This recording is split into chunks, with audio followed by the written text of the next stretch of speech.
हाँ जी बेटा, क्या हाल चाल बेटा। आज अपन चालू करेंगे हमारा पहला टॉपिक केमिस्ट्री का। और सबसे पहले अपन चालू करेंगे बेटा फिजिकल केमिस्ट्री। और फिजिकल केमिस्ट्री के कुछ टॉपिक पढ़ने के बाद अपन इनऑर्गेनिक केमिस्ट्री पढ़ेंगे। एंड देन उसके बाद ऑर्गेनिक पढ़ने के बाद फिजिकल केमिस्ट्री के कुछ टॉपिक्स और पढ़ेंगे। वैसे शेड्यूल चेंज होता रहेगा, उसमें कोई दिक्कत नहीं है। एज़ यूजुअल जो भी, अगर आपको लगता है कि नहीं सर मुझे ये केमिस्ट्री पहले पढ़नी है तो वो भी कराई जा सकती है, नो डाउट। हम हमेशा एक दूसरे के साथ कनेक्टेड रहेंगे। तो बेटा जी, आज अपन सबसे पहले फिजिकल केमिस्ट्री का जो पहला चैप्टर है परमाणु संरचना, वो चालू करेंगे। परमाणु संरचना यानी एटॉमिक स्ट्रक्चर। एटॉमिक स्ट्रक्चर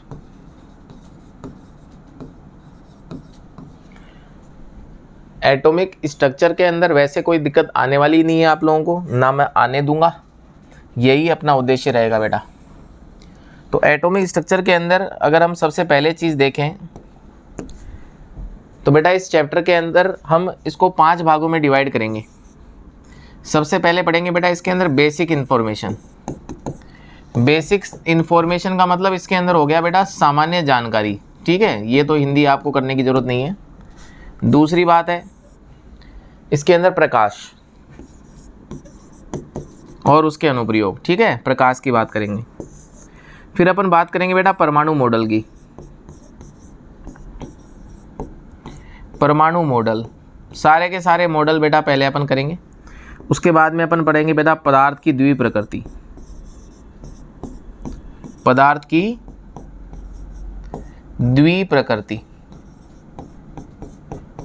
और उसके लास्ट में बेटा अपन पढ़ेंगे इलेक्ट्रॉनिक विन्यास यानी क्वांटम मैकेनिकल मॉडल, जिसे मैं क्वांटम मैकेनिकल मॉडल ना बोल के इलेक्ट्रॉनिक विन्यास और क्वांटम संख्याएं जो है वो अपन यहाँ पर पढ़ेंगे। तो बेटा जी ये आपका मोटा मोटा तौर पर ये कहानी है। तो आप लोग जो है इसको आराम से एक बार नोट कर लो। नोट कैसे करना है, आराम से साथ साथ में नोट करते जाओ। बिल्कुल मोबाइल को ऐसे हाथ में रख के कभी नहीं पढ़े बेटा। ऐसे पढ़ने से कुछ नहीं होता यार। देखो लिखना पड़ता है ना, साथ में लिखोगे तो आपका पूरा मन जो है ना, पूरा ध्यान है ना, वो इस पे रहेगा और आपकी सीटिंग भी लंबी हो पाएगी। जाड़ बीच के बैठ जाओ कि मुझे मेरी क्लास ख़त्म करने से पहले, जैसे ऑफलाइन क्लास में बैठते हो आप, तो जैसे ऑफलाइन क्लास में बैठते हो और उस वक्त आप क्लास के बीच में कहीं नहीं जा सकते, तो वही मेंटेलिटी आपको यहाँ रखनी पड़ेगी कि भाई एक बार अगर मैंने क्लास स्टार्ट कर ली तो जब तक वो कंप्लीट नहीं होती मैं नहीं उठूँगा। अगर ये एक छोटी सी हैबिट और संकल्प बेटा आपने अगर बना लिया तो आपको सफल होने से कोई नहीं रोक सकता बेटा। कंटेंट आपको पूरा 100% दूंगा, सब्जेक्ट इन्फॉर्मेशन पूरी मिलेगी आपको, A1 क्वालिटी स्टैंडर्ड मटेरियल यानी स्टडी मटेरियल मिलेगा आपको। कहीं कोई दिक्कत नहीं आएगी। आपका टेस्ट बहुत ही क्वालिटी का होने वाला है। आप आराम से इसके अंदर बैठ के बेटा जो आपको पढ़ाया जाए उसको मल्टीपल टाइम्स आप लिख लिख के काम करो। देखो जब आपने सुना होगा, देखा होगा कि जब अपन किसी की बात सुन रहे होते हैं तो मन में कुछ भी सोच लेते हैं। उसकी बात सुनते भी रहते हैं और कुछ सोचते भी रहते हैं। इसका मतलब ये हुआ कि जब हम सुन रहे होते हैं तो हमारा कॉन्शियस और सबकॉन्शियस माइंड अलग अलग हो जाता है। लेकिन जब बेटा अपन लिख रहे होते हैं ना, तो लिखते वक्त किसी की सुन नहीं सकते, सुनते वक्त किसी की लिख नहीं सकते, क्योंकि उस वक्त लिखते समय दोनों दिमाग साथ होते हैं। इसलिए हमेशा लिखना चालू करो। कोई भी मोबाइल जो है ऐसे कुर्सी पे बैठा है टांग ऊंची करके और आराम से इसको ऐसे देख रहा है बेटा, अगर आप इस प्रकार से स्टडी करना चाहोगे तो इसके लिए दिक्कत आ जाएगी। तो चलो देखो सबसे पहले बेसिक इन्फॉर्मेशन की चालू करते हैं कहानी। देखो बेटा जैसे मैं हूँ, ये मार्कर है, आप हैं, आपके पास में रखी हुई वाटर बोतल है, आपका पेन है, कॉपी है। ये सभी जो चीज़ें हैं वो 3 मूलभूत कणों से मिलकर बनी होती हैं। 3 मूलभूत कण। ये जो 3 मूलभूत कण हैं, बोलोगे सर तो बहुत ही धीरे बता रहे हैं, तो आप साथ साथ में लिख भी सकते हो ना। अब जैसे मेरी लिखने की स्पीड धीरे है तो इसका मतलब आप कंप्लाई कर सकते हो। फ़ोन को रख दो और लिखना चालू करो। 3 मूलभूत कण कौन कौन है बेटा? मूलभूत कण हम उसे कहते हैं जिससे सारी चीज़ें मिलके बनी है, जैसे प्रोटॉन, न्यूट्रॉन और इलेक्ट्रॉन। ये आपके 3 मूलभूत कण हैं जिनसे सारी चीज़ें मिलकर बनी हुई हैं। इनके बारे में अगर मैं थोड़ी सी चर्चा करूं तो बेटा इनके बारे में थोड़ी सी चर्चा करने के लिए मैं आपको एक छोटी सी बात बताना चाहता हूं कि प्रोटॉन जो होता है वो छोटे छोटे कणों से मिलकर बनता है, ठीक है। और ये छोटे छोटे जो कण होते हैं इसके अंदर ये धनात्मक आवेशित भी होते हैं, ऋणात्मक आवेशित भी होते हैं और उदासीन कण भी होते हैं, ठीक है। छोटे छोटे कणों से मिलकर बनता है। इन्हें क्वार्क भी कह सकते हैं, इन्हें down upward, down quark, up quark, इनको अपन मीजोन्स भी कह सकते हैं, बोजोन मीजोन। वो अपनी टेंशन नहीं, अपन केमिस्ट्री पढ़ रहे हैं, ये जब बारी आएगी तो ये भी पढ़ाया जाएगा। तो 3 मूलभूत कण, इसका मतलब हम केमिस्ट्री को स्टार्ट करते हैं 3 मूलभूत कणों से, जिसमें प्रोटॉन, न्यूट्रॉन और इलेक्ट्रॉन की चर्चा करनी है। जितना बताऊं उतना समझो, बहुत मज़ा आएगा बेटा आपको पढ़ने में। ये सर बताने की कहाँ ज़रूरत है, ये बताने की थोड़ी सी ज़रूरत पड़ेगी, इसको थोड़ा माहौल बनाने में काम आएगा। तो इसके अंदर ये बेटा आपके पास में देखो प्लस वाले भी कण भी हैं इसमें और माइनस वाले कण भी हैं। मैं आपको बता दूं कि आवेश क्या चीज़ होती है, पहले ये समझ लो बेटा। आवेश विद्युत क्षेत्र की उपस्थिति दर्शाने के लिए होता है, बनाई गई एक राशि है। अगर मैं कह दूं कि ये आवेशित कण है, इसका मतलब इसके चारों तरफ विद्युत क्षेत्र है। और विद्युत क्षेत्र 2 प्रकार की होती है, धनात्मक और ऋणात्मक। तो बेटा यहाँ पर धनात्मक विद्युत क्षेत्र रखने वाले कण भी हैं, ऋणात्मक विद्युत क्षेत्र रखने वाले कण भी हैं, और जिनके परिणामी विद्युत क्षेत्र 0 है वो भी हैं। अब मुझे बताओ इसमें कितने प्लस वाले हैं? सर 4 प्लस वाले हैं। और कितने माइनस वाले हैं? 4। तो बेटा इसका परिणामी आवेश कितना हो गया? 0 हो गया। और आप कह रहे हो कि भाई नहीं, प्रोटॉन के ऊपर प्लस आवेश होगा, इसका मतलब इसमें एक प्लस वाला क्या बना देना, तुम ज़्यादा बना देना बेटा बस। तो इतना समझ लो कि प्रोटॉन जो होता है वो छोटे छोटे कणों से मिलकर बना हुआ है, जिसमें एक प्लस वाला कण ज़्यादा होता है, जिसके कारण इसके ऊपर धनात्मक विद्युत क्षेत्र या यूँ कह लो धनात्मक आवेश पाया जाता है। फिर सर न्यूट्रॉन क्या होता है? न्यूट्रॉन भी ऐसा ही गेंडा स्वामी होता है बेटा, जिसके अंदर प्लस वाले कण होते हैं और माइनस वाले कण भी होते हैं, लेकिन प्लस और माइनस वालों की संख्या बराबर होती है बेटा। जितने प्लस हैं उतने ही अगर यहाँ माइनस होंगे, तो जितने प्लस और जितने माइनस हैं उनकी संख्या यदि बराबर है तो मैं कहूँगा कि इसके ऊपर परिणामी आवेश 0 है, इसलिए हम इसे न्यूट्रॉन कह रहे हैं। और बेटा इसके अंदर एक प्लस वाला ज़्यादा है, इसलिए हम इसे प्रोटॉन कह रहे हैं। ये दोनों कण बेटा लगभग समान आकार के होते हैं और इनमें पाए जाने वाले इन कणों की संख्या भी लगभग बराबर होती है, इसीलिए इनका द्रव्यमान लगभग बराबर होता है। लेकिन जो ये इलेक्ट्रॉन है ना बेटा, ये एक ही छोटे से कण से बना होता है, बस ऐसे माइनस कण से, इतना मान लो, मतलब एक ही कण से बना होता है। तो ऐसे वाले बहुत सारे कणों का गुच्छा न्यूट्रॉन और प्रोटॉन है, ऐसा मान के चलो। अभी यस और नो बोलो सर, बहुत बढ़िया। इसका मतलब ये हुआ कि आपको अगर कोई पूछे कि यार प्रोटॉन और न्यूट्रॉन और इलेक्ट्रॉन में से बड़ा कण कौन है, तो आप क्या बोलोगे कि प्रोटॉन और न्यूट्रॉन बहुत बड़े कण होते हैं, किसकी तुलना में? इलेक्ट्रॉन की तुलना में। बेटा ये मोल कंसेप्ट में भी बहुत काम आने वाला है अपने। जो जानकारी मैं जिस तरीके से बताऊं उसको उस तरह से आप आत्मसात कर लो, आपकी केमिस्ट्री इंडिया की बेस्ट केमिस्ट्री हो जाएगी। तो बेटा जी यहाँ पर देखो, जितने प्लस वाले कण हैं उतने ही अगर माइनस वाले होते तो ये उदासीन हो जाता। ध्यान रखना, प्लस और माइनस आवेश एक दूसरे के प्रभाव को निरस्त करते हैं। तो यहाँ पर जितने प्लस और अगर उतने ही माइनस हो जाएं, तो फिर जितनी धनात्मक विद्युत क्षेत्र होगी इसके चारों तरफ, जितनी प्लस होगी उतनी ही माइनस हो जाएगी। आप खुद ही सोचो कि एक प्लस वाला कण और एक माइनस वाला कण अगर यहाँ उपस्थित है तो उसके चारों तरफ धनात्मक विद्युत क्षेत्र भी है और ऋणात्मक भी है। तो बेटा इसका परिणाम 0 हो जाएगा। कैसे? मान लो ये प्लस वाला कण है, वो इनके संपर्क में आया, तो प्लस और प्लस में प्रतिकर्षण होता है और प्लस और माइनस में आकर्षण होता है। यानी इस वाले कण को जो धनात्मक आवेशित है उसे धनात्मक आवेशित कण प्रतिकर्षित कर रहा है, तो ऋणात्मक वाला उतना ही आकर्षित कर रहा है। तो इस पे परिणामी बल कितना रहा? 0 रहा। इसका मतलब इसके ऊपर कोई बल ये कण नहीं लगा पा रहा है। क्यों? क्योंकि इसके ऊपर जितनी प्लस है उतनी ही माइनस है, अर्थात इसके ऊपर परिणामी विद्युत क्षेत्र 0 है। तभी तो इनमें कोई बल नहीं लग रहा है। बोलो लग तो रहा है, लग रहा है, लेकिन जितना उधर लग रहा है उतना ही इधर लग रहा है, तो परिणामी बल 0 होगा। ये किसकेगा नहीं। तो इस कण को इसके पास लाने पर अगर ये किसकेगा नहीं, तो मैं कहूँगा इस कण ने इसके ऊपर कोई परिणामी बल नहीं लगाया। अर्थात धनात्मक और ऋणात्मक आवेश एक दूसरे की उपस्थिति को इस प्रकार से निरस्त करते हैं कि प्लस जितना धक्का मारेगा माइनस वाला उतना खींच लेगा और कोई प्रभाव नहीं डालेंगे। इसीलिए उदासीन कण हम उसे कहेंगे जहाँ जितना धनात्मक है उतना ही क्या है, ऋणात्मक है। जैसे जहाँ जितना धनात्मक है उतना ही ऋणात्मक है, तो ऐसे कण को हम क्या बोलते हैं, उदासीन। जितना प्लस हो उतना ही माइनस हो उसको उदासीन कहेंगे, और जिसमें प्लस ज़्यादा हो उसे धनात्मक और जिसमें माइनस ज़्यादा हो उसे ऋणात्मक। तो ये आपके पास बेटा इलेक्ट्रॉन हो गया। सॉरी, आई होप आपको ये चीज़ समझ में आ गई होगी। ये आप फटाफट बेटा बना लो। अब देखो ये जो 3 मूलभूत कण हैं इनका द्रव्यमान आपको याद होना चाहिए। सर क्यों? क्योंकि बेटा द्रव्यमान जो है वो एक ऐसी राशि होती है जो कि एक्चुअल में पदार्थ की मात्रा और उसके संगठन को बताती है। अगर मैं कहता हूँ कि यार मेरा द्रव्यमान बढ़ गया, इसका मतलब मेरे अंदर जो संगठक कण हैं वो बढ़ गए, जिनसे मैं निर्मित हूँ वो कण बढ़ गए। तो बेटा जी हमने सबसे पहले द्रव्यमान बताया।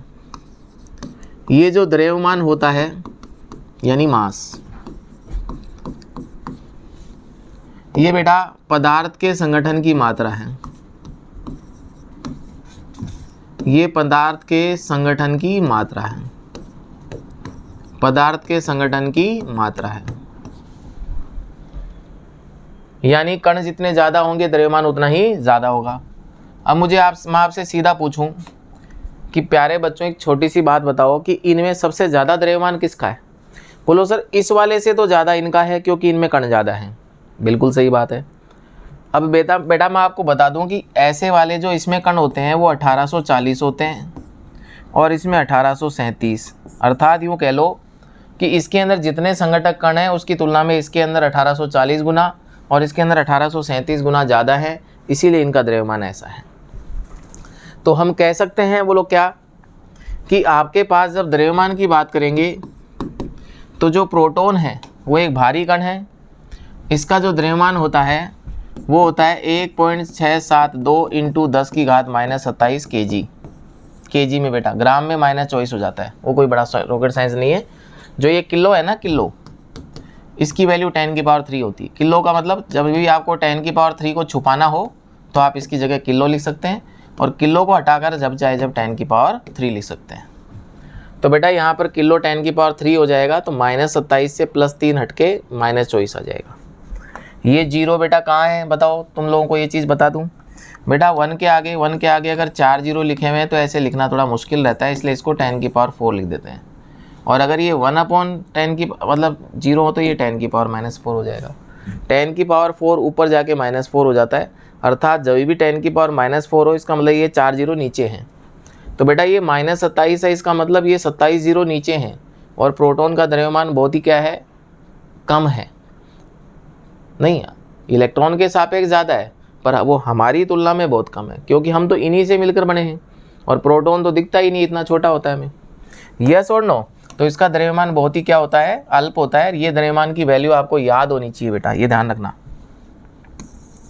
अगर मैं कहूँ न्यूट्रॉन का द्रव्यमान, सर न्यूट्रॉन का द्रव्यमान थोड़ा सा ज़्यादा है, लेकिन है तो लगभग बराबर ही सर। देखो पावर तो एक जैसी है, और यहाँ पर 672 की जगह 675 आ गया, तो ये कोई ज़्यादा चेंज नहीं है, ठीक है। लेकिन इलेक्ट्रॉन का द्रव्यमान बहुत कम होता है बेटा, 9.1 गुणा 10 की घात -31 केजी। देखो -27 है तो ये -31 हो गया, इसका मतलब इसके अंदर 31 जीरो नीचे हैं, तो ये द्रव्यमान छोटा है।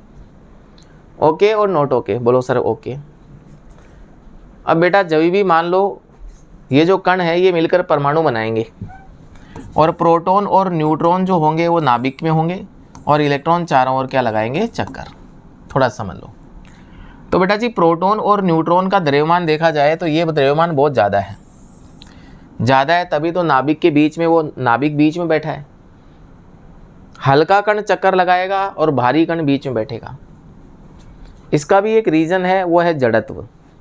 इसके बारे में मैं विस्तार से चर्चा करूँगा। फिलहाल आप इतना समझ लो कि भारी कण, बेटा सूरज बीच में बैठेगा जब तो धरती चैरीमेंट ने चक्कर लगाएगी। धरती का चैरीमेंट ने मोटा सूरज चक्कर नहीं लगा सकता। चलो इसके बारे में भी चर्चा कर लेते हैं। एक जड़त्व नाम की कोई चीज़ होती है बेटा। जड़त्व क्या होता है? देखो हमने ये देखा कि कोई भी पदार्थ है वो प्राकृतिक रूप से जब पाया जाता है तो उस पदार्थ के अंदर एक प्राकृतिक गुणधर्म होता है, जड़त्व, जड़ रहने की क्षमता। अर्थात कोई भी जो कण है वो जब तक विराम अवस्था में है विराम ही रहेगा, अगर वो गतिशील है तो गतिशील ही रहेगा और सीधी रेखा में ही गति करेगा, अपने आप अपनी दिशा नहीं बदलेगा। ये गुणधर्म होता है जड़त्व। अर्थात जड़त्व वह गुणधर्म है जिसके कारण वह किसी भी त्वरण का विरोध करता है और त्वरण को शून्य रखने की कोशिश करता है। त्वरण शून्य मतलब वेग में परिवर्तन होने का विरोध करेगा। मतलब अगर मेरे अंदर वेग नहीं है तो फिर नहीं होना चाहिए जी, मैं ऐसे ही रहूँगा, और अगर मेरे अंदर वेग है तो फिर यही रहना चाहिए और मेरी दिशा नहीं बदलनी चाहिए। और अगर आप ऐसा करना चाहते हो तो आपको बाहरी बल की आवश्यकता होगी, अर्थात मैं विरोध करूंगा उस चीज़ का और मेरे विरोध के स्वरूप में आपको विरोधी बल लगाना पड़ेगा। तो बेटा जड़त्व जो होता है वो हर कण से संबंधित होता है। आप समझो, जैसे ये एक इलेक्ट्रॉन है, इसके अंदर जितना जड़त्व है ना, अगर इसके अंदर कण जो है वो अगर 1840 गुना ज़्यादा है न्यूट्रॉन में, तो इसका जड़त्व भी इतना ही गुना ज़्यादा होगा, क्योंकि जड़त्व एकत्रित हो जाता है। जड़त्व योगात्मक है, मतलब एक कण के अंदर जितना जड़त्व होता है 10 कण के अंदर 10 गुना ज़्यादा होगा। अर्थात मेरा द्रव्यमान अगर आज 1 kg बढ़ जाता है, इसका मतलब मेरे अंदर संघटक कण बढ़ जाएगी, और यदि वो कण बढ़ गए तो मेरा जड़त्व बढ़ जाएगा। तो जड़त्व द्रव्यमान के कारण होता है, और इन सब में सबसे अधिक द्रव्यमान किसका है? न्यूट्रॉन का, क्योंकि इसमें थोड़े से कण ज़्यादा है तो इसका जड़त्व भी ज़्यादा है। लेकिन इन दोनों का लगभग सेम है, लेकिन इलेक्ट्रॉन का जड़त्व बहुत ही क्या है? कम है। तो बेटा इलेक्ट्रॉन को चैरीमेर ने घुमाया जा सकता है, क्यों? क्योंकि उसको घुमाने के लिए, उसकी दिशा बदलने के लिए कम विरोध होगा, क्योंकि उसका जड़त्व कम है। अब मैं कहूँ कि नहीं, मैं तो नाभिक को घुमाऊंगा चारों ओर, अरे तो भाई नाभिक भारी होता है। तुम सूरज को धरती के चैरीमेर ने घुमाना चाहो तो यार सूरज भारी है तो उसका जड़त्व ज़्यादा है, तो उसका विरोध भी ज़्यादा होगा और उसे घुमाने के लिए आवश्यक बल भी ज़्यादा चाहिए होगा। वो कहाँ से लाएंगे? लेकिन सन के चारों तरफ अर्थ का, यानी सूर्य के चारों तरफ पृथ्वी का घूर्णन संभव है, और नाभिक के चारों ओर इलेक्ट्रॉन का घूर्णन संभव है। अर्थात ये ध्यान रखें कि जिसमें द्रव्यमान ज़्यादा होता है उसमें जड़त्व ज़्यादा होता है, और उसकी दिशा बदलना, उसके वेग में परिवर्तन करना मुश्किल होता है। ध्यान रखना, यानी उसको विराम अवस्था से त्वरित करोगे, मतलब गतिशील करोगे, तो विराम अवस्था से गतिशील होएगा तो उसके वेग 0 से कुछ हो जाएगा, वेग बढ़ जाएगा, और वेग बढ़ने का विरोध करेगा, घटने का भी विरोध करेगा। इसलिए एक बार कोई अगर सूरज के चैरीमेर ने धरती घूम रही है तो आज घूम रही है तो कल भी घूमती रहेगी, रात से करोड़ों साल बाद भी घूमती रहेगी। क्यों? क्योंकि उसके अंदर गुणधर्म यही है कि अगर मैं चल रही हूँ तो मैं चलती ही रहूँगी, जब तक कि कोई भाटा मेरे ऊपर जोर से आके ना लग जाए या मुझे कोई रोक ना ले। सीधी बात ही है। तो आप समझो इस बात को, बोलो क्या, कि जो द्रव्यमान है वो आपको आना चाहिए और इसका आइडिया भी आपको होना चाहिए। तो जैसे मैं हूँ, अगर मेरा द्रव्यमान जो है मान लो 86 kg, नहीं बहुत ज़्यादा हो गया, 84 kg है, और मैं तराजू पे तुलने जाने वाला हूँ और एक बाल नीचे गिर गया, अरे तो यार उसकी टेंशन लोगे क्या? क्या बाल नीचे गिरने से मैं 2 किलो कम हो जाऊँगा? नहीं, बाल का योगदान मेरे द्रव्यमान में है पर वो नगण्य है। उसे हटाकर तोलूंगा तो भी वही वेट आएगा, और उसे जोड़कर तोलूंगा तो भी वही वेट आएगा। सॉरी, इसका मतलब ये हुआ कि जब हम प्रोटॉन, न्यूट्रॉन और इलेक्ट्रॉन के द्रव्यमान को जोड़ेंगे तो इनके द्रव्यमान को जोड़ते समय इलेक्ट्रॉन का द्रव्यमान नगण्य होगा, और इसे आप नगण्य मानकर हटा भी सकते हो, ये ध्यान रखें। तो आपके पास में जो ये द्रव्यमान यहाँ पर है, ये प्रोटॉन, न्यूट्रॉन और इलेक्ट्रॉन का आपको याद रखना है, और द्रव्यमान इलेक्ट्रॉन का नगण्य होता है इनके द्रव्यमान की तुलना में। क्यों? क्योंकि ये बड़े कण है और वो छोटा कण है। अब बेटा जब द्रव्यमान इन्हीं के कारण होता है तो हमने क्या किया, 1.66 गुणा 10⁻⁻27 kg को एक परमाणु द्रव्यमान इकाई बना लिया, 1 AMU, एटॉमिक मास यूनिट।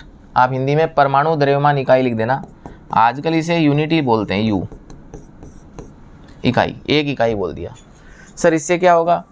इससे बोलना आसान हो जाएगा। देखो बताओ, ये जो द्रव्यमान है ये लगभग कितना है? 1.00 7.2। अरे भाई साहब ये 1.66 ही तो है, थोड़ा सा ही तो ज़्यादा है, तो थोड़ा सा ज़्यादा लिख दो। ये भी थोड़ा सा ज़्यादा है तो इसको थोड़ा सा ज़्यादा लिख दो। और ये तो बहुत कम है तो इसका द्रव्यमान होता है 0.0000546 AMU। अब अगर इसका 0.0072 हटा दे तो ये लगभग कितना हो गया 1 AMU, ये लगभग कितना हो गया 1 AMU, और ये लगभग इसके अगर ये हटा दोगे तो ये तो 0 AMU ही हो गया बेटा। इसीलिए जो द्रव्यमान होता है उसका जो द्रव्यमान है वो मुख्यतः प्रोटॉन और न्यूट्रॉन के कारण है। जैसे सौरमंडल है आपके पास, सौरमंडल बहुत बड़ा है, इसके बीच में तो कौन है सूरज, और चारों ओर छोटे छोटे ग्रह चक्कर लगा रहे हैं। तो बेटा इस सौरमंडल का जो द्रव्यमान होगा वो सूरज के कारण होगा। साथ में ग्रहों का द्रव्यमान जो है वो तो अल्प है, और जो एस्टेरॉयड इसके अंदर या जो दूसरे उल्कापिंड घूम रहे हैं, छोटे छोटे पत्थर घूम रहे हैं, उनका द्रव्यमान और कम है। तो आप सूरज के द्रव्यमान के साथ उनको जोड़ें, ज़्यादा नहीं जोड़ें, उससे कुछ ज़्यादा फर्क नहीं पड़ेगा। वैसे ही आप सौरमंडल के अंदर बात करते हैं वैसे यहाँ भी कर लेंगे। समझ में आ गई कि नहीं आ गई? तो आपको ये द्रव्यमान याद होना चाहिए। और एक छोटी सी बात और याद होनी चाहिए कि भाई जो प्रोटॉन का द्रव्यमान होता है वो 1837 गुना ज़्यादा होता है किससे? इलेक्ट्रॉन से। ये इसी चैप्टर में अपने को कन्वर्जन करने में या तुलना करने में काम आते हैं। और जो न्यूट्रॉन का द्रव्यमान है, कुछ भी ऐसा नहीं पढ़ाया जाएगा जो आपके काम का नहीं हो। जो न्यूट्रॉन का द्रव्यमान है वो 1840 गुना ज़्यादा होता है इलेक्ट्रॉन से। यस और नो? कारण आपको मालूम है, अभी मैंने बताया था कि ये इतना गुना भारी है, इसमें ज़्यादा कण होते हैं। तो ये आपको द्रव्यमान याद हो गया होगा और ये याद कर लेना है बेटा। अब देखो सारी चीज़ें मैंने आपको द्रव्यमान के बारे में इतना कुछ बताया कि द्रव्यमान जिसमें ज़्यादा होता है उसमें जड़त्व ज़्यादा होता है, उसमें गुरुत्वीय क्षेत्र भी ज़्यादा होता है। यस और नो? तो मैं कह सकता हूँ यहाँ गुरुत्वीय क्षेत्र की तो खैर अभी ज़रूरत नहीं है। तो प्रोटॉन और न्यूट्रॉन का द्रव्यमान लगभग एक जैसा है, और इसका द्रव्यमान सुंदर लगने के लिए 1 AMU लिखते हैं। बाकी 1 AMU का मतलब होता इतना kg है। तो इक्वल टू का मतलब है कि इतने kg को AMU लिख लो, जैसा मैंने किया, लगभग इतने kg को AMU लिख दिया, और AMU के स्थान पर जब चाहे जब इतना kg लिख सकते हैं। आई होप आपको समझ में आ गया होगा। नोट कर लिया? अब आते हैं अपन इसके अगली कहानी पर, जिसे हम बोलेंगे आवेश। बेटा जो आवेश होता है, थोड़ी देर पहले ही मैंने बताया था, चार्ज, ये एक्चुअल में विद्युत क्षेत्र की उपस्थिति को बताता है। यह बताता है बेटा विद्युत क्षेत्र की उपस्थिति, विद्युत क्षेत्र की उपस्थिति बताता है। ठीक है, यह बताता है आपको विद्युत क्षेत्र की उपस्थिति। मतलब अगर मैं कहता हूं कि आवेश है तो विद्युत क्षेत्र है। जैसे मान लीजिए मैंने कोई कण है, उसके ऊपर कह दिया भाई इस पे धनात्मक आवेश है, तो आप कहोगे उसके ऊपर धनात्मक विद्युत क्षेत्र है। अगर मैं कहता हूं कि किसी कण पे ऋणात्मक आवेश है तो आप कहोगे उसके ऊपर ऋणात्मक विद्युत क्षेत्र है। एक्चुअल में विद्युत क्षेत्र की उपस्थिति को दर्शाने के लिए हमने आवेश बनाया, और फिर विद्युत क्षेत्र 2 प्रकार की थी, तो हम इनका नाम एक्स और वाई, राम और श्याम रख सकते थे। तो हमने इसका नाम, मतलब लोगों ने नाम इसका प्लस और माइनस रख दिया। तो प्लस और माइनस का मतलब ये नहीं इसमें कुछ प्लस जैसा होता है इसमें माइनस जैसा होता है, नहीं। ये सिर्फ विद्युत क्षेत्र के नाम हैं कि भाई ये विद्युत क्षेत्र अगर एक प्रकार की है, अगर ये विद्युत क्षेत्र एक प्रकार की है तो ये उससे दूसरे प्रकार की। और बेटा जब भी कोई 2 प्लस एक दूसरे के संपर्क में आएंगे तो उनकी विद्युत क्षेत्र एक दूसरे के जब संपर्क में आती है तो वो एक दूसरे को प्रतिकर्षित करते हैं। तो वो एक दूसरे को प्रतिकर्षित करते हैं। 2 माइनस वाले यानी समान आवेश एक दूसरे को क्या करेंगे? प्रतिकर्षित करेंगे। समान आवेश प्रतिकर्षित करते हैं, समान आवेश प्रतिकर्षित करते हैं, समान आवेश प्रतिकर्षण करते हैं। और अगर मैं कहता हूं कि एक आवेश प्लस है और एक क्या है? माइनस है, तो ये एक दूसरे को क्या करते हैं बेटा? आकर्षित करते हैं। तो असमान आवेश आकर्षित करते हैं।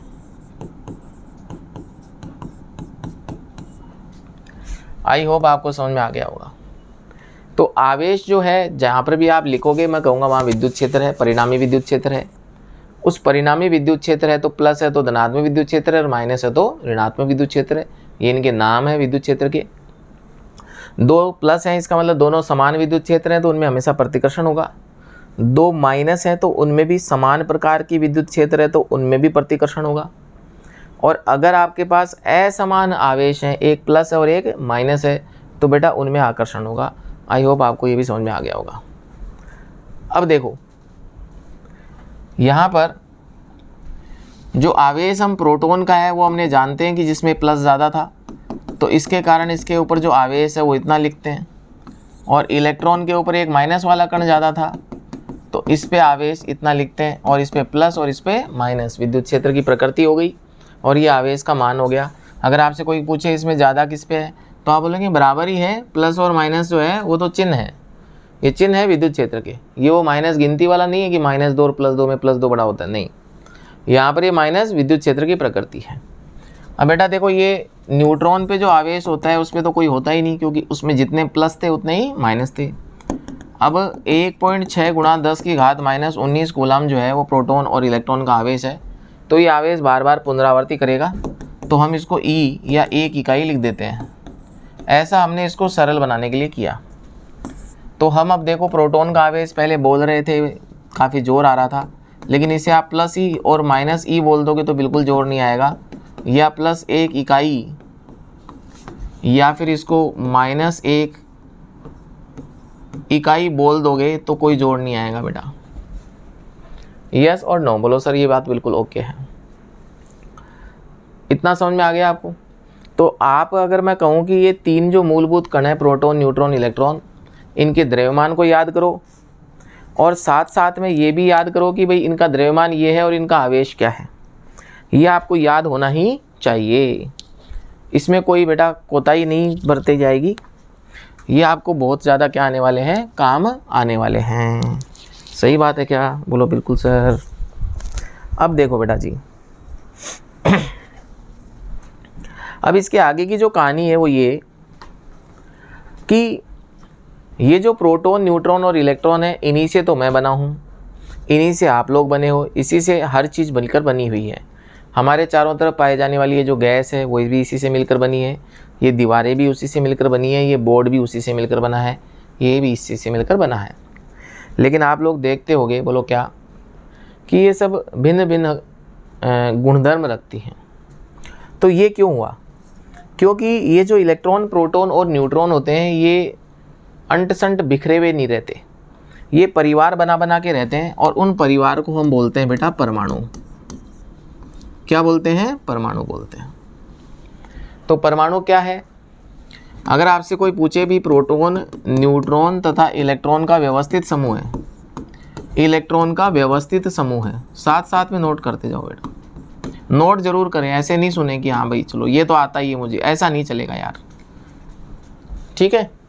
तो प्रोटॉन, न्यूट्रॉन तथा, आपको मेरी बात तो माननी पड़ेगी अगर आप सफलता चाहते हैं, प्रोटॉन, न्यूट्रॉन तथा इलेक्ट्रॉन का व्यवस्थित समूह होता है। थोड़ी सी स्पीड शुरू में धीरे है, बाकी जैसे जैसे आप लोग समझदार होते जाओगे मुझे लगेगा मैं अपने आप स्पीड को बढ़ाऊंगा बेटा। बिल्कुल आप लोगों का पूरा लेवल 0 से उठाते हुए चलूंगा मैं आपका। व्यवस्थित समूह क्यों बोला? क्योंकि व्यवस्थित का मतलब आप कोई भी परमाणु देखोगे तो उसके अंदर एक जैसी संरचना होती है, कि केंद्र में तो नाभिक होता है, केंद्र में नाभिक होता है जिसमें प्रोटॉन तथा न्यूट्रॉन उपस्थित होते हैं, जिसमें प्रोटॉन तथा न्यूट्रॉन उपस्थित होते हैं, जिसमें प्रोटॉन तथा न्यूट्रॉन उपस्थित होते हैं। तथा बेटा इलेक्ट्रॉन चारों ओर चक्कर लगाते हैं। थोड़ा सा समझते जाओ, इसको बहुत अच्छे से पढ़ने वाले हैं। चारों ओर चक्कर लगाते हैं। सभी बच्चे क्लास में बैठे होंगे, बिल्कुल आराम से, बिल्कुल नोट्स बनाओ बेटा, बिल्कुल नोट्स बनाओ आराम से, ठीक है? प्रोटॉन, न्यूट्रॉन तथा इलेक्ट्रॉन का व्यवस्थित समूह क्यों बोला? क्योंकि आप जब भी किसी परमाणु को देखोगे तो उसके केंद्र में हमेशा प्रोटॉन और न्यूट्रॉन ही मिलेंगे, केंद्र में हमेशा प्रोटॉन और न्यूट्रॉन मिलेंगे। प्रोटॉन धनात्मक आवेशित और न्यूट्रॉन उदासीन। सर न्यूट्रॉन पे कोई आवेश नहीं है, यहाँ आवेश की इतनी चर्चा क्यों है? क्योंकि आपने अभी देखा कि जहाँ आवेश होता है वहाँ विद्युत क्षेत्र होती है, और ये विद्युत क्षेत्र जब एक दूसरे के संपर्क में आती हैं तो ये अपने स्रोत को आकर्षित या प्रतिकर्षित करती हैं, और आकर्षण और प्रतिकर्षण होगा तो यार ऊर्जा आएगी, कार्य होगा, मजा आएगा। यस और नो? इसलिए विद्युत क्षेत्र के बारे में इतनी चर्चा शुरू से। देखो आप समझ नहीं पाए मेरे समझदारी को, शुरू से आवेश की चर्चा कर रही हूँ कि ये देखो भैया इसमें एक प्लस वाला है इसलिए ये प्रोटॉन है, इसमें प्लस माइनस बराबर हैं और जहाँ बराबर होते हैं वहाँ एक दूसरे के प्रभाव को निरस्त करते हैं, उदासीन है, और ये ऋणात्मक आवेशित है। और इन विद्युत क्षेत्र के कारण ही एक दूसरे के साथ ये अन्योन्य क्रिया करेंगे, अर्थात एक दूसरे के साथ इंटरैक्ट करेंगे और उसी के कारण ऊर्जा आएगी। कैसे आएगी सब सिखाता चलूँगा आपको। तो बेटा जी आप किसी भी परमाणु को जब देखते हैं तो उस परमाणु के केंद्र में द्रव्यमान अच्छे से भरा हुआ होता है, बहुत ज़्यादा द्रव्यमान भरा हुआ होता है, क्योंकि द्रव्यमान प्रोटॉन और न्यूट्रॉन का ही होता है, इलेक्ट्रॉन तो बहुत हल्का है। तो जैसे सौरमंडल के अंदर बीच में सूरज है और चारों ओर छोटे छोटे ग्रह हैं, वैसे ही परमाणु के केंद्र में नाभिक होता है जिसमें प्रोटॉन और न्यूट्रॉन होते हैं, जो सारा द्रव्यमान रखते हैं पूरे परमाणु का, और चारों ओर बिल्कुल हल्के हल्के इलेक्ट्रॉन चक्कर लगाते हैं बेटा, हल्के हल्के इलेक्ट्रॉन चक्कर लगाते हैं।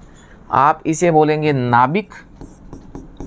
बेटा ध्यान रखें, ये बाउंड्री मैंने सुंदर दिखाने के लिए लगाई, बाउंड्री होती नहीं है। यहाँ छोटे छोटे प्रोटॉन और न्यूट्रॉन इकट्ठा होते हैं, खूब सारे कण और इलेक्ट्रॉन उनके चारों में चक्कर लगाते रहते हैं, ऐसे समझो आप।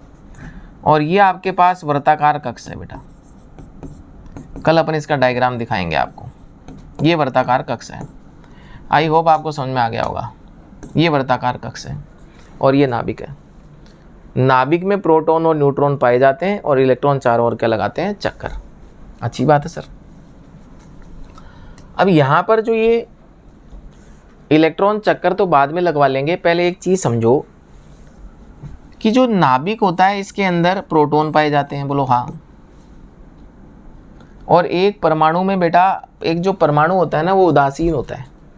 उदासीन होने का मतलब उसके ऊपर परिणामी आवेश 0 रहेगा, और परिणामी आवेश 0 तब रहता है जब जितने प्लस वाले होते हैं उतने ही माइनस वाले होंगे, यानी जितना धनात्मक आवेश उतना ही ऋणात्मक आवेश। अब देखो प्रोटॉन और इलेक्ट्रॉन का आवेश बराबर है तो इनकी संख्या बराबर होगी, तब जाकर उदासीन होगा, परिणामी आवेश 0 होगा। तो बेटा परमाणु उदासीन होता है और उसमें जितने प्रोटॉन होते हैं उतने ही चारों ओर इलेक्ट्रॉन चक्कर लगाते हैं। ध्यान से सुनना, नाभिक में प्रोटॉन की उपस्थिति होती है और नाभिक में प्रोटॉन की उपस्थिति होने के कारण नाभिक के चारों ओर धनात्मक विद्युत क्षेत्र पाई जाती है काफ़ी दूर तक। हाँ, ये दूर जाते हैं तो तेज़ी से घटती जरूर है, पर काफ़ी दूर तक प्रभाव रहेगा। ऐसे मान लो कि यहाँ से दूर तक प्रभाव रहेगा, इतना बहुत है। कितने किलोमीटर तक सर? ये जो सवाल पूछते हैं ना लोग, उनके ख़त्म है खोपड़ी। भाई साहब परमाणु किलोमीटर तक नहीं, बहुत छोटा होता है, इतना दिमाग ना लगाओ, बस ये देखो कि भाई नाभिक के आसपास रहती है। तो नाभिक में जब प्रोटॉन होंगे तो इसके ऊपर धनात्मक आवेश होगा, धनात्मक आवेश होने के कारण धनात्मक विद्युत क्षेत्र होगी, बोलो होगी, और चारों ओर इलेक्ट्रॉन घूमते हैं। अब देखो बेटा इलेक्ट्रॉन की कहानी क्या है वो समझ लो कि नाभिक में मान लो प्रोटॉन है खूब सारे, गिनना नहीं है कितने हैं, बस ऐसे ही बना दिए रैंडमली, बहुत सारे बना दिए भाई, बहुत सारे बना दिए। बोलो सर जितने प्रोटॉन बनाओगे उतने इलेक्ट्रॉन बनाएंगे, बिल्कुल। अब जैसे मान लो ये इलेक्ट्रॉन है, ठीक है, तो नाभिक और इलेक्ट्रॉन की क्रिया कैसे होती है, अन्योन्य क्रिया, यानी इनका संपर्क कैसे रहता है कि नाभिक के चारों ओर धनात्मक विद्युत क्षेत्र है और इलेक्ट्रॉन पे कौन सी ऋणात्मक विद्युत क्षेत्र है, और धनात्मक और ऋणात्मक एक दूसरे को आकर्षित करते हैं। तो नाभिक सभी इलेक्ट्रॉन को अपनी ओर क्या करके रखेगा, आकर्षित करके रखेगा कि भैया आ जाओ, सब अंदर आ जाओ, सब आ जाओ, मेरे पास आ जाओ, सब मेरे पास आ जाओ। लेकिन इलेक्ट्रॉन पे माइनस आवेश होने के कारण ये एक दूसरे को प्रतिकर्षित करेंगे, यानी इलेक्ट्रॉन एक दूसरे को क्या कर रहे हैं बेटा, प्रतिकर्षित कर रहे हैं, बोलो हाँ। ऐसा आपका परमाणु होता है जिसमें नाभिक जो है वो धनात्मक विद्युत क्षेत्र रखता है और ऋणात्मक आवेशित इलेक्ट्रॉन को अपनी ओर आकर्षित करता है, और इलेक्ट्रॉन एक दूसरे को प्रतिकर्षित करते हुए एक दूसरे से दूर जाने की कोशिश करते हैं। तो ये गुब्बारे जैसा हो गया। देखो इलेक्ट्रॉन प्रतिकर्षित करके दूर जाना चाहते हैं, जैसे गैस, गुब्बारे में जो गैस भरते हैं, पहले इमेजिन कर लो गुब्बारा, पता है क्या आपको, गुब्बारा रबड़ का होता है और उसमें हवा भरते हैं तब फूलता है। हवा ने उसे फुलाया, हवा चाहती है मैं और फुला दूँ, आप हवा और भरो और फूलेगा। गुब्बारा चाहता है मैं इसको सिकोड़ दूँ, आप हवा निकालो गुब्बारा सिकुड़ देगा उसको। लड़ाई चल रही है उनमें, गुब्बारा कह रहा है सिकोड़ दूँ, हवा कह रही है फुला दूँ मतलब। वैसे ही नाभिक कह रहा है सिकोड़ लूँ और इलेक्ट्रॉन कह रहे हैं हम फैल जाएं। अब ये ज्ञान क्यों दिया गया? यानी ये एक ऐसा परिवार है जिसके अंदर नाभिक कह रहा है कि नहीं सारे सदस्य मिलके रहो, और सदस्य कह रहे हैं कि हम तो एक दूसरे से लड़ मरे। इसका मतलब इलेक्ट्रॉन एक दूसरे को प्रतिकर्षित करते हैं, और जब इलेक्ट्रॉन एक दूसरे को प्रतिकर्षित करते हैं बेटा जी, तो जाहिर सी बात है कि जब ये आपने नाभिक बना लिया तो यहाँ पर ये घर छोटा है, जगह छोटी है, तो यहाँ इलेक्ट्रॉन कम रखना। सर इलेक्ट्रॉन कम क्यों रखेंगे? क्योंकि यहाँ इलेक्ट्रॉन ज़रूरत से ज़्यादा रखोगे तो प्रतिकर्षण ज़्यादा हो जाएगा। भाई आपके पास घर, मान लो कमरा, ऐसा घर है जिसमें कमरा एक ही है, बच्चे आपने 50 कर लिए, तो भाई साहब मेरा कोना ये मेरा कोना, बच्चे तो लड़ मरेंगे। लेकिन आपने घर तो बहुत बड़ा है, 100 कमरे हैं, बच्चे आपके पास 2 ही हैं, तो बाकी बच्चों में, बाकी कमरों में भूत रहेंगे, बच्चे बाहर ही नहीं निकलेंगे कमरे से। दोनों ही कंडीशन अस्थायी है। स्थायी कब होगा? कमरा एक है, बच्चे 2, और कमरा अगर 100 है, बच्चे 100, तो पूरी चहल पहल रहेगी। मतलब संयुक्त परिवार की बता रहा हूँ मैं। तो कहने का मतलब ये है कि छोटी जगह में इलेक्ट्रॉन कम संख्या में रहेंगे, बड़ी जगह में सर ज़्यादा, उससे बड़ी जगह में सर और ज़्यादा, उससे बड़ी जगह में सर और ज़्यादा। तो बेटा जी यहाँ पर इलेक्ट्रॉन होते हैं 2, यहाँ पर इलेक्ट्रॉन होते हैं 8, यहाँ पर इलेक्ट्रॉन होते हैं 18। आपने क्या पढ़ा वो मुद्दा नहीं है, 18 ही होंगे, क्योंकि ये बड़ी जगह है तो 8 से ज़्यादा होंगे 18, और यहाँ पर ये 32 होंगे।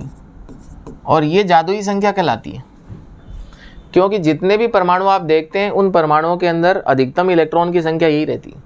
जैसे मान लो किसी में 6 इलेक्ट्रॉन है तो पहले में 2 तो अगले में 4 चले जाएंगे, किसी में 12 है तो 2, फिर अगले में 8, 10 हो गए, 2 अगले में चले जाएंगे, ऐसे मतलब रहते ऐसे ही। अब इसमें ये जो आपका ये जो तुक्का बैठ रहा है ना इलेक्ट्रॉन की संख्या, ये जो इलेक्ट्रॉन की जो संख्या यहाँ पर आ रही है, ये आ रही है 2n² के हिसाब से।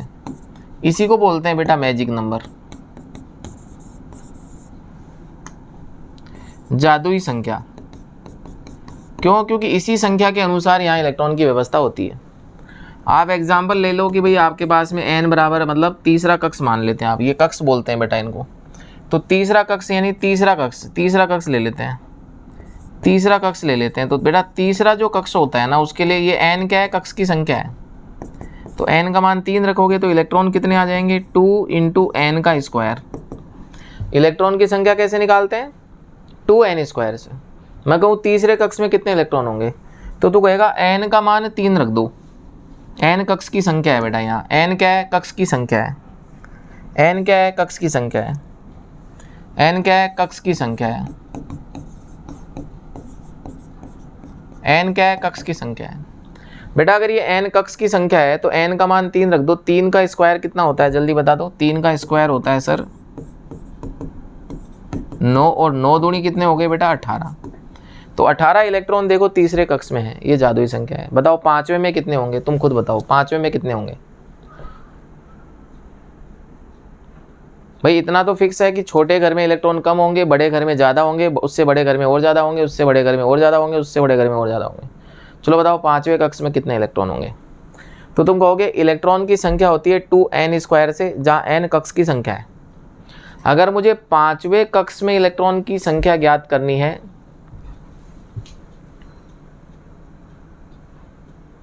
तो n का मान मैं 5 रखूंगा, और 5 का स्क्वायर कितना हो जाएगा? 25, और 25 दूनी कितना हो जाएगा बेटा? 50। तो ये आपके पास 50 इलेक्ट्रॉन आएंगे। बोलो बस समझ में आ गई सर मुझे इतनी बात। तो इसका मतलब मैं ये कह सकता हूँ, बोलो क्या, कि 5वें कक्ष में 5वें कक्ष में इलेक्ट्रॉन की संख्या क्या होगी? मतलब इलेक्ट्रॉन की संख्या नहीं, इलेक्ट्रॉन की अधिकतम संख्या, क्योंकि अधिकतम संख्या निकालने का तरीका है कि अधिकतम कितने भरे जा सकते हैं।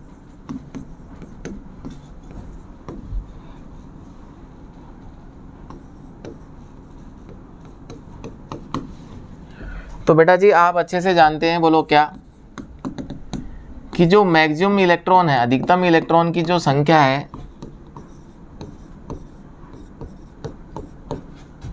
वो किससे दी जाती है, 2n² से, और पांचवें कक्ष में n का मान 5 रखेंगे तो ये 25 दूनी कितना आ जाएगा बेटा, 50 आ जाएगा। बोलो ये मेरे को क्लियर है सर? आई होप आपको समझ में आ गई होगी। बेटा हमने जड़त्व की चर्चा की थी। जड़त्व क्या करता है, जब भी कोई कण है वो विराम अवस्था में है तो विराम ही रहेगा। आपने कल कोई टेबल कहीं रख रखी है, वो टेबल आपको वहीं मिलेगी जब तक कि आप स्वयं उस पर बल लगाकर, अपना बल लगाकर उसे विस्थापित ना करो। हुआ है ऐसा, या टेबल अपने आप भाग गई कहीं आपकी? बोलो सर भैंस तो बांधी थी वो तो भाग गई। अरे तो भैंस ने अपना बल लगाया है टांगों से, टेबल ने नहीं लगाया ना, वो निर्जीव है। सजीव अपना बल लगा सकते हैं, जड़त्व के विरुद्ध कार्य कर सकते हैं ऊर्जा खर्च करके। टेबल के पास तो नहीं है ना ऊर्जा, वहीं पड़ी रहेगी। पत्थर के पास तो नहीं है। बोलो सर स्थितिक ऊर्जा है। अरे यार इतना दिमाग नहीं लगाना, मेरे को पता है, सब सिखाएंगे अपन। पत्थर गया कहीं? नहीं गया, इसका मतलब वो जड़त्व के कारण नहीं गया। अब इलेक्ट्रॉन है, वो आप कह रहे हो कि भाई नाभिक के चारों ओर चक्कर लगाता है, तो वो हमेशा फिर चक्कर ही लगाता रहेगा। लेकिन चक्कर लगाते समय एक दिक्कत है, बोलो क्या? ये देखो, ये प्रोटॉन है और ये न्यूट्रॉन है, और इलेक्ट्रॉन जब चक्कर लगाता है तो क्या होता है कि इलेक्ट्रॉन जब यहाँ था तो ऐसे जा रहा था, और जब वो चक्कर लगा के यहाँ पहुँचा तो वो इधर जा रहा है, और जब वो यहाँ था तो वो इधर जा रहा है, और जब वो यहाँ था तो वो इस तरफ जा रहा है। इसका मतलब उसकी दिशा लगातार क्या हो रही है? देखो मेरा हाथ देखो, पहले इधर जा रहा था, अब इधर ऊपर जा रहा है, अब इधर आ रहा है वापस, अब नीचे जा रहा है यार। तो इसका मतलब इसकी दिशा लगातार क्या हो रही है बेटा, इलेक्ट्रॉन की चेंज हो रही है। और जब दिशा चेंज होती है ना, आज ही समझ लो एक बात बहुत इंपॉर्टेंट, दिशा जब बदलती है तो बाहर की तरफ हमेशा एक बल लगता है जिसे बोलते हैं mv²/r। m क्या है? कण का द्रव्यमान है, इसीलिए कण में जितना ज़्यादा द्रव्यमान होगा उसमें जड़त्व उतना ही ज़्यादा होगा, और विरोध भी उतना ही ज़्यादा होगा mv²/r से। मतलब m ज़्यादा होगा तो विरोध ज़्यादा होगा कि नहीं भाई मेरी दिशा नहीं बदलनी चाहिए, मैं सीधा जाऊँगा। आप लोगों ने देखा होगा कि आप जब एक पत्थर को गोल गोल घुमाना चाहते हैं तो आंखों से ऐसे घुमा देते होगे बेटा, जादू नहीं सर। हमें पहले एक पत्थर को, उस पत्थर को रस्सी से बांधना होता है, और उस रस्सी को ऐसे पकड़ के ऐसे ऐसे घुमाना होता है। इसका मतलब जब पत्थर घूमेगा गोल गोल तो उसकी दिशा बदलेगी, और पत्थर उस दिशा बदलने का विरोध करेगा। और अगर आपने रस्सी छोड़ दी तो बस वो पत्थर सीधा ही चला जाएगा, वो घूमता नहीं रहेगा। इसका मतलब आप रस्सी से घुमा रहे थे, उसके विरोध के, जितना वो विरोध कर रहा था उसके विरुद्ध बल लगा कर उसे घुमा रहे थे आप। तो बेटा जब इलेक्ट्रॉन जब गोल गोल घूमता है तो अपने जड़त्व के कारण हमेशा बाहर जाने की कोशिश करता है, सीधा रहने की कोशिश करता है, और वो जिस बल से सीधा रहने की कोशिश करता है बाहर की तरफ लगेगा वो mv²/r होता है। m क्या है? द्रव्यमान है। v क्या है बेटा? उसकी चाल है। तुम सोचो, चाल अगर धीरे है तो दिशा धीरे बदलेगी, और चाल तेज है तो दिशा जल्दी बदलेगी, विरोध ज़्यादा होगा। r क्या है? त्रिज्या। बताओ, एक त्रिज्या तो ये हुई और एक त्रिज्या ये हुई, बताओ यहाँ तो दिशा जल्दी बदल गई और यहाँ दिशा धीरे बदल रही है, देखो। तो इसका मतलब r ज़्यादा होता है तो दिशा कम बदलेगी, विरोध कम होगा। तो r ज़्यादा होने से ये बल कम लगता है। इसके बारे में तुम और अच्छे से चर्चा कर लेना। बाकी 100 बातें की एक बात, बोलो क्या, कि अगर आप एक बस में बैठे हो और बस ने एकदम से टर्न ले लिया तो आप बाहर की तरफ जाते हो, ऐसे वही है mv²/r। यस और नो? आपकी मोटरसाइकिल आपने एकदम से घुमा दी तो आपकी मोटरसाइकिल बाहर की तरफ mv²/r से जाने की कोशिश करती है, लेकिन रोड और टायर का घर्षण उसे जाने नहीं देता। लेकिन अगर वहाँ तेल बिछा हुआ है जहाँ घर्षण कम हो जाता है तो वो आपकी बाइक फिसल जाएगी।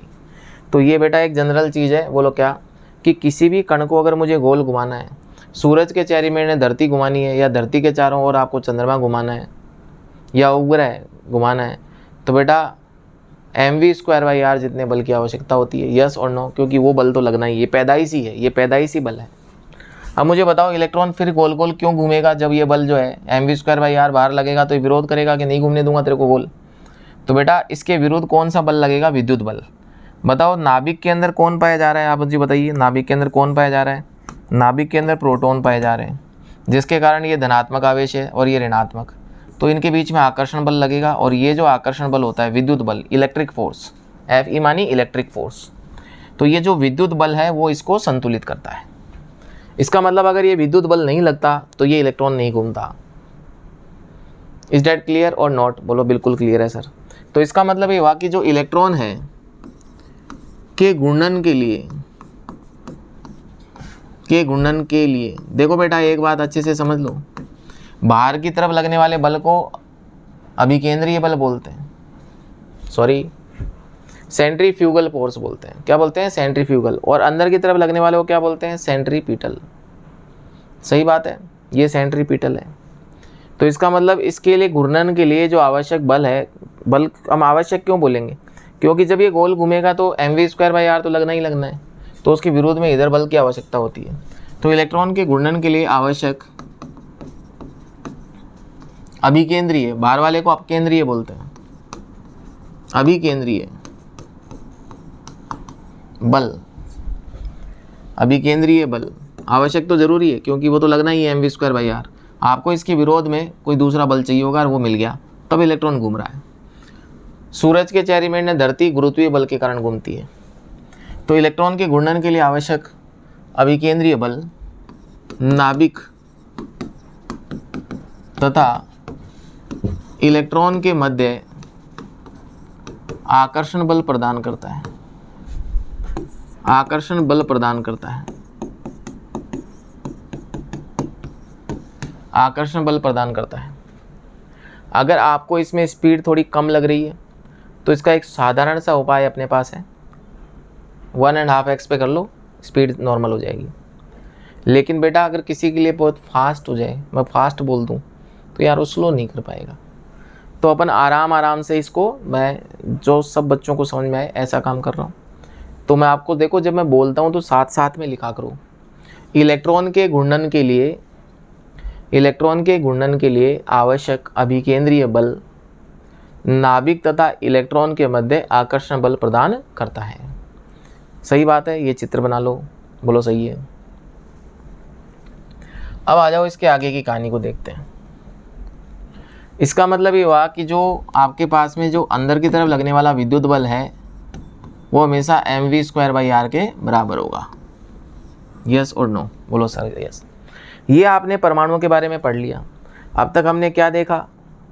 अब तक हमने ये देखा कि इस धरती पर 3 मूलभूत कण होते हैं और सारी चीज़ें उन्हीं से मिलकर बनी हैं। और ये 3 मूलभूत कण प्रोटॉन, न्यूट्रॉन और इलेक्ट्रॉन होते हैं, जिनमें प्रोटॉन और न्यूट्रॉन बहुत भारी कण है और इलेक्ट्रॉन बहुत हल्का है।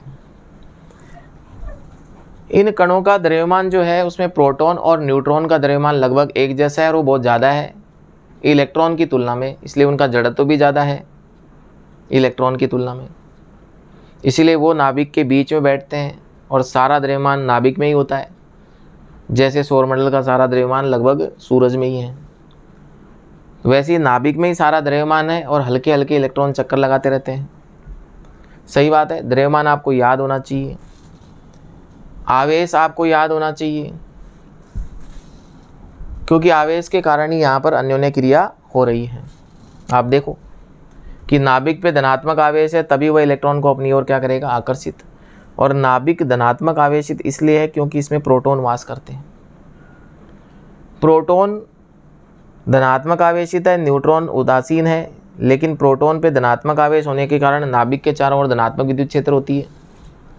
तो आप हमेशा ध्यान रखो कि जितना भी आप, कोई भी आप परमाणु उठा लो, उसके बीच में नाभिक है, उसमें प्रोटॉन और न्यूट्रॉन है, और प्रोटॉन की उपस्थिति के कारण धनात्मक आवरण है, जिसमें ऋणात्मक आवेशित कण नाभिक की ओर आकर्षित रहते हैं।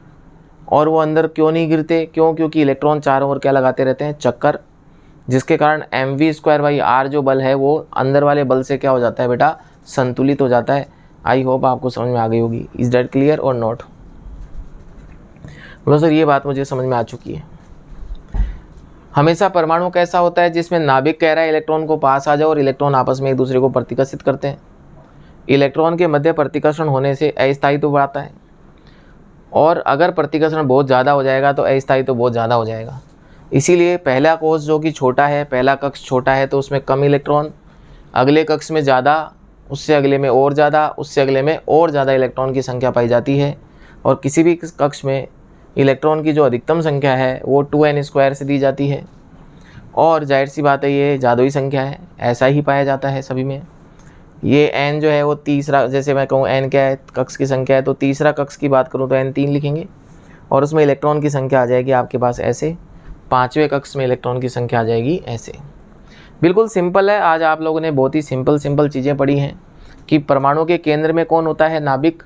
चारों ओर इलेक्ट्रॉन क्या लगाते हैं, चक्कर। और इलेक्ट्रॉन चक्कर लगाते हैं तो जाहिर सी बात है उनकी दिशा बदलती है।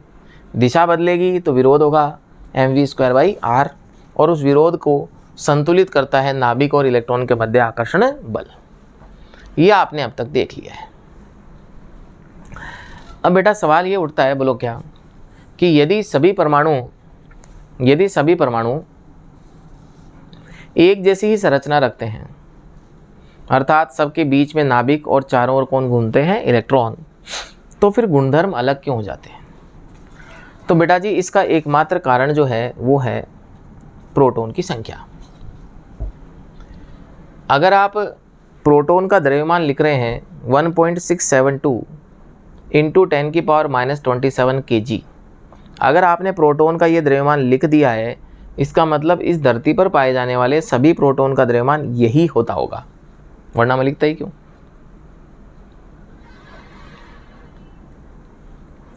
अगर मैं इलेक्ट्रॉन का द्रव्यमान लिख रहा हूँ 9.1 इंटू 10⁻31 kg, तो सभी इलेक्ट्रॉन का द्रव्यमान यही होता होगा।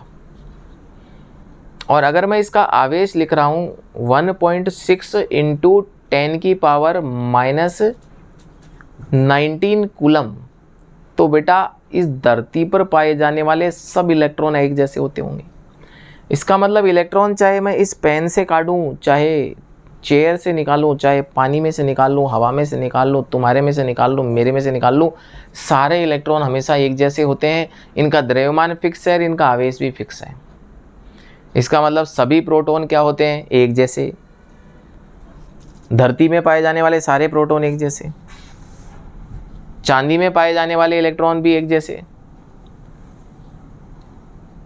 लोहे में पाए जाने वाले इलेक्ट्रॉन भी एक जैसे, सारे प्रोटॉन भी एक जैसे, सारे न्यूट्रॉन भी एक जैसे। इलेक्ट्रॉन और प्रोटॉन अलग है। मैं कह रहा हूँ सारे प्रोटॉन एक जैसे, सारे न्यूट्रॉन एक जैसे, सारे इलेक्ट्रॉन एक जैसे। लेकिन धरती में पाए जाने वाली विविधताएं बहुत हैं। सोना और चांदी अलग होता है, एल्यूमिनियम उससे अलग होता है, कॉपर उससे अलग होता है। ये तो आपने देखे हैं। क्यों हो जाते हैं अलग, इसी का जवाब हम यहाँ पर देंगे। यस और नो, बोलो सर यस सर।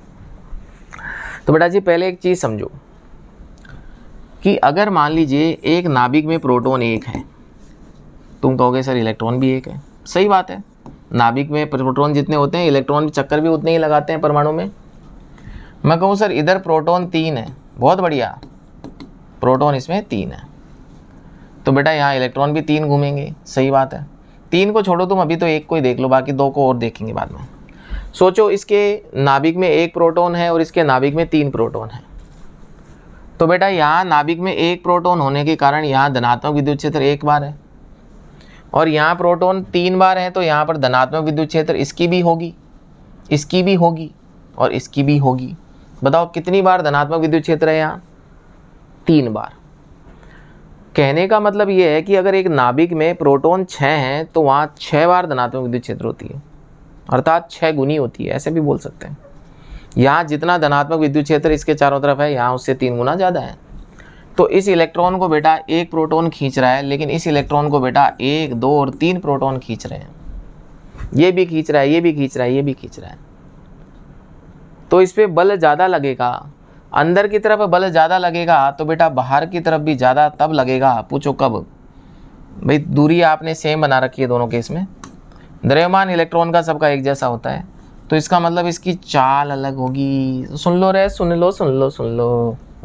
बताओ अगर ये एक इलेक्ट्रॉन है, बोलो हाँ, इसे ये 1 प्रोटॉन खींच रहा है, तो इस पे अंदर की तरफ बल कम लगेगा, तो बाहर भी कम लगेगा।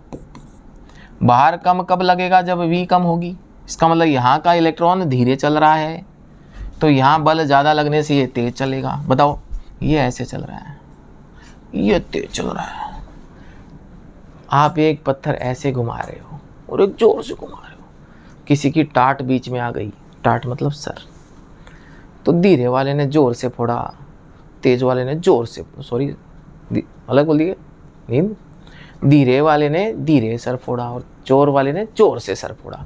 क्या दोनों पत्थर एक जैसे थे? हाँ, लेकिन घूम अलग अलग ऊर्जा से रहे थे तो प्रभाव भी अलग अलग डाला। इसका मतलब ये हुआ कि नाभिक में यदि प्रोटॉन की संख्या बदलती है, ध्यान से, यदि नाभिक में प्रोटॉन की संख्या बदलती है तो उसके चारों तरफ का धनात्मक विद्युत क्षेत्र बदलता है और इलेक्ट्रॉन पे लगने वाला आकर्षण बल बदलता है, जिससे इलेक्ट्रॉन की ऊर्जा चेंज हो जाती है। इसी चैप्टर पढ़ेंगे इलेक्ट्रॉन की ऊर्जा से। और अगर इलेक्ट्रॉन की ऊर्जा चेंज हो जाएगी तो उसका व्यवहार चेंज हो जाएगा। पूछ लेते हैं, बताओ इनमें से इसको कितने प्रोटॉन ने पकड़ रखा है? एक ने। तो इस इलेक्ट्रॉन को कितने ने पकड़ रखा है? तीन ने, तीन प्रोटॉन ने पकड़ रखा है। अब मैं इनको आज़ाद कराना चाहता हूँ ऊर्जा देकर। मान लो अभी ऊर्जा देने से इलेक्ट्रॉन बाहर आता है, तो ऊर्जा दूंगा तो बताओ इसे फ्री करना आसान होगा या उसे? इसे, क्योंकि इसे तो एक ही जना खींच रहा है, उसे तो तीन जने खींच रहे हैं, वहाँ तो जोर ज़्यादा लगाना पड़ेगा। तो यार ऊर्जा दूंगा तो इसका इलेक्ट्रॉन तो क्रिया कर लेगा बाहर आके, लेकिन इसका नहीं करेगा। तो गुणधर्म अलग हुए कि नहीं हुए?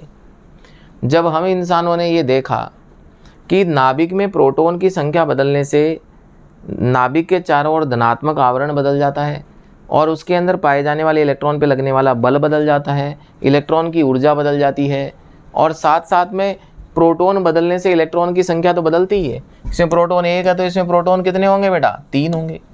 बताओ, इसका इलेक्ट्रॉन यहाँ है और उसका इलेक्ट्रॉन ये है, भारी इलेक्ट्रॉन अलग है, तो बाहरी इलेक्ट्रॉन ही पार्टिसिपेट करते हैं, अंदर वाले तो करते नहीं है। तो इसका इलेक्ट्रॉन अलग जगह, इसका अलग जगह यार।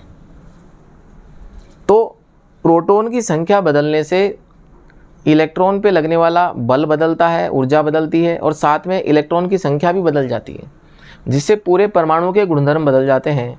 इसीलिए ये जो परिवार आपने बनाया है, ये जो परमाणु का परिवार आपने जो बनाया है, ये जो परिवार बनाया है आपने, इसमें ये प्रोटॉन तो मुखिया है और इलेक्ट्रॉन टिंगर है और न्यूट्रॉन लुगाई है बेटा।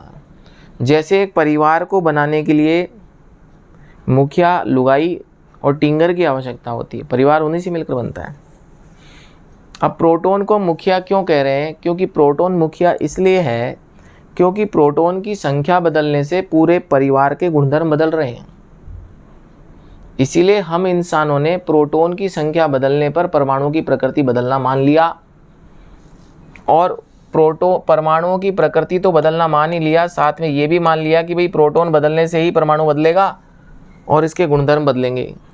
बोलो बात तो सही है।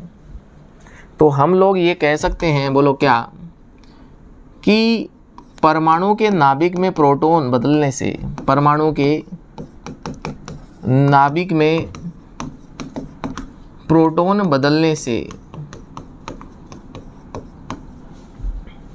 बताओ बेटा, तीन मूलभूत कण हैं, साथ साथ में बोलो कितने मूलभूत कण हैं? साथ साथ में बोलो कितने मूलभूत कण हैं? तीन हैं, प्रोटॉन, न्यूट्रॉन और इलेक्ट्रॉन। क्या ये बिखरे हुए रहते हैं किसी भी पदार्थ में, जैसे लोहे में बिखरे हुए, या परिवार बना के रहते हैं? परिवार बना के, परमाणु बना के रहते हैं। क्या सभी परमाणु एक जैसे होते हैं? बोलो संरचना वाइज तो एक जैसे हैं कि बीच में नाभिक और चैरिमेड में इलेक्ट्रॉन है। नहीं, क्या वास्तव में सभी परमाणु एक जैसे होते हैं? बोलो नहीं। प्रोटॉन बदलने से सारी दुनिया बदल जाती है। इसका मतलब परमाणु के नाभिक में प्रोटॉन बदलने से परमाणु प्रकृति बदलती है, और अगर परमाणु प्रकृति बदल जाएगी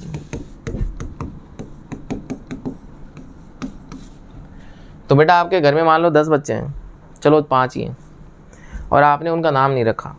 आप आए, अरे यार पानी लाना, 5 ले आए। आपने कहा अरे यार खाना पकड़ाना, कोई नहीं लाया। क्यों? आपने एक को पकड़ के धो दिया। बोला आपने मुझे कब कहा था, आपने मुझे कब कहा, उसको कहा होगा। ऐसे विवाद वाली स्थिति है, परेशानी वाली भी स्थिति है। तो नाम रख देते हैं टिंकू मिंकू सब, कि भैया बताओ भाई, टिंकू पानी ले आ। टिंकू भाग के पानी ले आया, क्योंकि उसको मालूम मेरे को कहा जा रहा है। तो बेटा जब परमाणु अलग अलग हो जाएंगे तो इनका नाम रख देंगे। बोलो बात समझ आई कि नहीं? बोलो हाँ सर आई।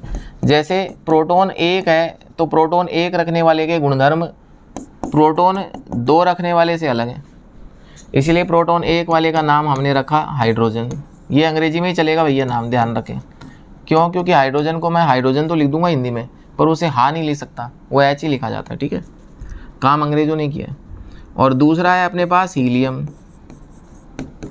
तो हाइड्रोजन तो एच से लिख दिया, तो हीलियम को एच ई से लिख देंगे, वो सुविधा के लिए है, क्योंकि इतना बड़ा नाम नहीं लिखा जा सकता तो चिन्ह बना लिया इनका। बताओ, प्रोटॉन 3 है और तोते की तरह याद होना चाहिए सब कुछ। अब प्रोटॉन 3 है तो उसे हम लिथियम बोलते हैं। अगली क्लास में आए उससे पहले याद करके आए बेटा। प्रोटॉन अगर हमारे पास 4 हैं तो उसे हम बेरिलियम कह देते हैं। प्रोटॉन अगर 5 हैं तो उसे हम बोरोन कह देते हैं।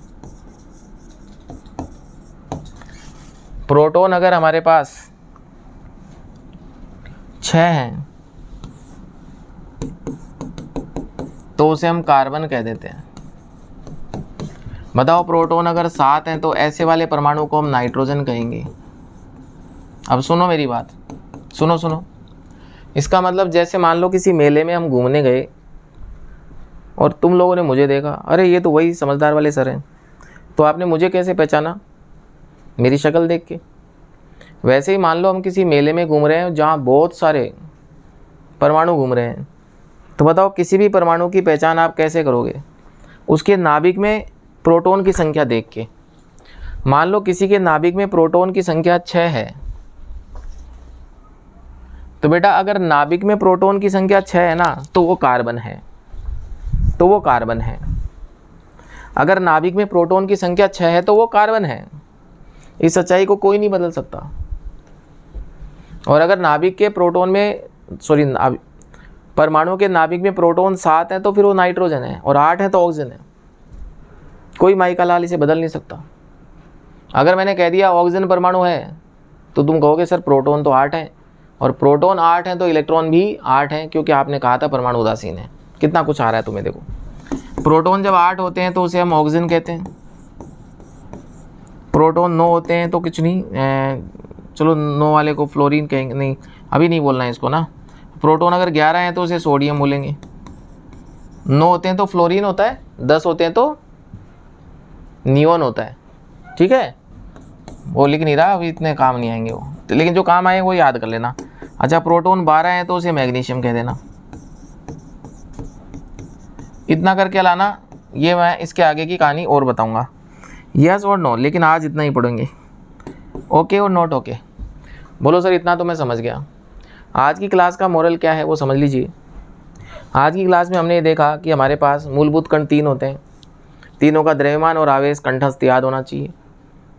द्रव्यमान की दृष्टि से देखा जाए तो प्रोटॉन और न्यूट्रॉन बहुत भारी कण हैं, उनमें भी न्यूट्रॉन मामूली सा भारी होता है। इलेक्ट्रॉन नगण्य द्रव्यमान का होता है, उसका जड़त्व भी नगण्य होता है, इसलिए घुमाएंगे उसी को, क्योंकि वो विरोध कम करेगा। आवेश पता होना चाहिए, क्योंकि आवेश पता होंगे जब ही अपन उनकी क्रिया देख पाएंगे। प्रोटॉन धनात्मक आवेशित होता है, वो नाभिक में उपस्थित होता है, इसीलिए चारों तरफ धनात्मक विद्युत क्षेत्र होती है। इलेक्ट्रॉन ऋणात्मक आवेशित होता है और वो नाभिक की ओर आकर्षित रहता है। लेकिन इलेक्ट्रॉन बहुत सारे हैं, वो एक दूसरे को प्रतिकर्षित करते हैं, और प्रतिकर्षण करेंगे तो जाहिर सी बात है छोटे कक्ष में कम और बड़े कक्ष में ज़्यादा, और बड़े कक्ष में और ज़्यादा इलेक्ट्रॉन हम रख सकते हैं। बच्चे के दिमाग में एक वो आ सकता है सवाल कि सर ठीक है वो तो समझ में आ गया कि आप यहाँ अधिकतम 2 रख सकते थे, पर यहाँ आप 2 ही रख लेते, यहाँ भी 2 ही रख लेते, 5 रख लेते, आपने 8 क्यों रखे? ये पहले तो मैंने नहीं रखे, ऐसे पाए जाते हैं, लेकिन 8 क्यों पाए जाते हैं वो समझो। कि हम चाहते हैं कि इलेक्ट्रॉन नाभिक के पास रहे, क्योंकि जो इलेक्ट्रॉन नाभिक के पास रहता है उस पर आकर्षण ज़्यादा रहता है। देखो यहाँ आकर्षण ज़्यादा होगा और यहाँ आकर्षण कम होगा, क्योंकि दूर जाते हैं तो धनात्मक विद्युत क्षेत्र का प्रभाव कम होता जाता है। तो इलेक्ट्रॉन हमेशा नाभिक के पास ही रहना चाहेंगे, क्योंकि पास रहने से आकर्षण बढ़ेगा, आकर्षण बढ़ने से स्थायित्व ज़्यादा होता है।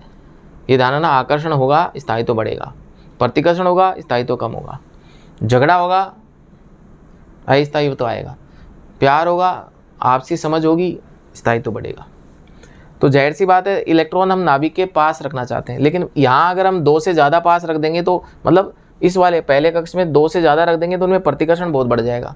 इसीलिए अपन ज़्यादा से ज़्यादा चाहते हैं कि भाई पास भी रहें और प्रतिकर्षण भी ना रहे। तो पहले में 2, फिर इस 2 भरने के बाद इसमें भरेंगे। यस और नो? अधिकतम कितने भर सकते हैं? 8।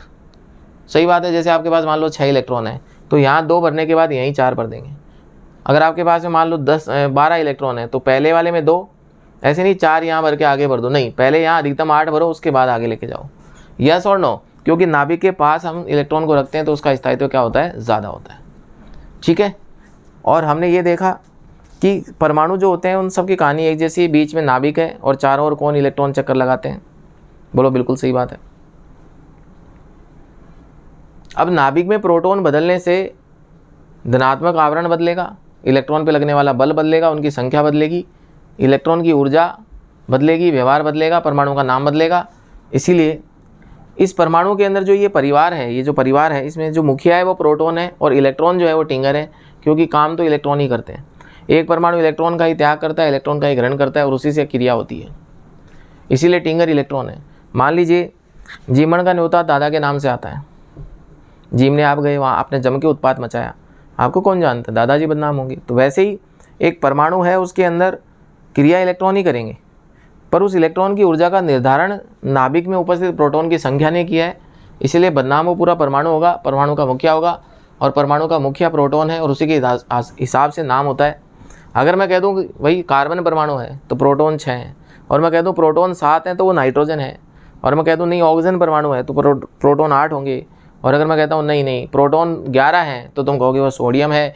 यस और नो? मैं ये कह रहा हूँ बेटा, ये कह रहा हूँ, अगर प्रोटॉन 11 है तो वो सोडियम है, और सोडियम है तो प्रोटॉन 11 है। ये इन्फॉर्मेशन आपको मैंने आज दे दी। यस और नो? आई होप आप लोगों ने इसे एंजॉय किया होगा और आप लोगों ने मेरी बात को बहुत प्यार से समझा होगा और इस ज्ञान को रटने के स्थान पर समझने का प्रयास किया होगा, सीखने का प्रयास किया होगा। हर चीज़ सीखोगे, बहुत मज़ा आएगा, पढ़ाई में इंटरेस्ट आएगा, रोज़ाना आपको जो पढ़ाऊँगा वो समझ में आएगा, तो आप लोग बिल्कुल प्रॉपर तरीके से काम करोगे बेटा। आई होप आपको समझ में आ गया होगा। जय हिंद। अपना ध्यान रखें, पानी पिए, खूब पानी पिए, जिससे कि आपका दिमाग चलता रहे। धन्यवाद।